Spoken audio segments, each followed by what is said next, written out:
ভাইয়া ডোনাল্ড ট্রাম্পকে দেখতে যাচ্ছি। ডোনাল্ড ট্রাম্পকে দেখার জন্য চলে আসলেন? হ্যাঁ হ্যাঁ, ডোনাল্ড ট্রাম্পটা এই যে ফেসবুকে আমি এটা দেখছিলাম ডোনাল্ড ট্রাম্প, এখন বাস্তবে এসে দেখলাম যে সেম। আসলে মনে হচ্ছে যে ডোনাল্ড ট্রাম্পকে দেখতে পাচ্ছি। মানে চেহারার সাথে কি মিল আছে আপু? হ্যাঁ হ্যাঁ, অবশ্যই 19%-এর মধ্যে মনে করেন 78%ই মিল আছে। মিল কি জরুরি বৈঠক হয়েছে?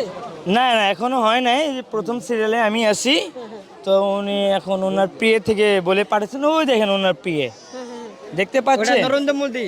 নরেন্দ্র মোদী এটা? না না, ওটা ওনার প্রিয়ে, নরেন্দ্র প্রিয়ে মোদী নয় না, তো, ওটা নরেন্দ্র মোদী, ওনার পাঁচটা। প্রিয়ে। উনি এখন আমাকে আইসা বলছে যে বসটা এখন স্যার এখন খাওয়া দাওয়া করছে, তো রোদ তো ডাইরেক্ট স্যারের চোখে লাগে, পেটে গরম হয়ে গেছে, একটু ওয়াশরুম দিয়ে হয়ে আসুক, তারপরে আমার সাথে মিটিংয়ে বসবে। ফ্রেশ হয়ে তারপর হ্যাঁ হ্যাঁ হ্যাঁ, পুরোপুরি ফ্রেশ হয়ে আইসা বসবে। করছে? টাইম এখনো ফিক্সড হয় নাই, ওয়াশরুম থেকে বের হয়েই ফিক্সড হবে টাইম, তারপর আমরা মিটিংয়ে বসবো। ওই দেখেন মিটিং মেম্বার ভিআইপি প্রোটোকল থেকে নিয়ে আসছে যে একদম এমন, এই যে এক, এই যে দেখেন দুই তিন, এই যে 4, আরেকজন বন্ধু উনিও ফ্রেশ হতে, এই যে 5, এই যে একজন 5। আমরা আমাদের এই 5 জনকে একদম ভিআইপি ভাবে প্রোটোকল দিয়ে আসছে। মানে তার সাথে সাক্ষাৎ করা শুধু উনি সব কিছু ওনার ছিল, প্রোটোকল মানে সেনাবাহিনীর সব কিছু A to Z। আর আমরা BMW গাড়িতে আসছি। আপনি একজন ভিআইপি পারসন। একদম ওই কি কয়, ভিআইপি 1 নম্বর সিরিয়ালে দাঁড়িয়েছি কেন? ভিআইপি না হলে কি 1 নম্বর সিরিয়ালে দাঁড়াতাম আমরা? সেটাই, সেই জন্য আমরা 1 নম্বর সিরিয়ালে দাঁড়িয়েছি। তাহলে ওনার সাথে সাক্ষাৎ করার সময় কি কথা বলবেন?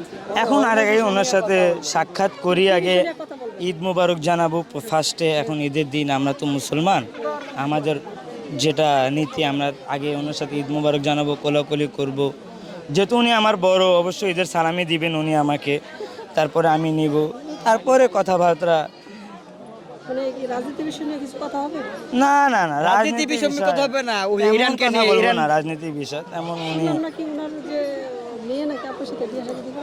এখন আমি যে ফর্সা, হ্যাঁ, সেই জন্য তো উনি আমাকে পছন্দ করতেছে, এই জন্য পছন্দ। কিন্তু আমি তো ধরেন একটু মানে ইগনোর কথাবার্তা করবো, তো চলতেছে আর কি, রানিং চলতেছে। যদি পছন্দ ইগনোর হয় করবো, তাহলে বিয়ে দিয়ে দিবে। ইগনোর করতে হবে। আমার ভাব আছে না ভাই, আমি ছেলে মানুষ।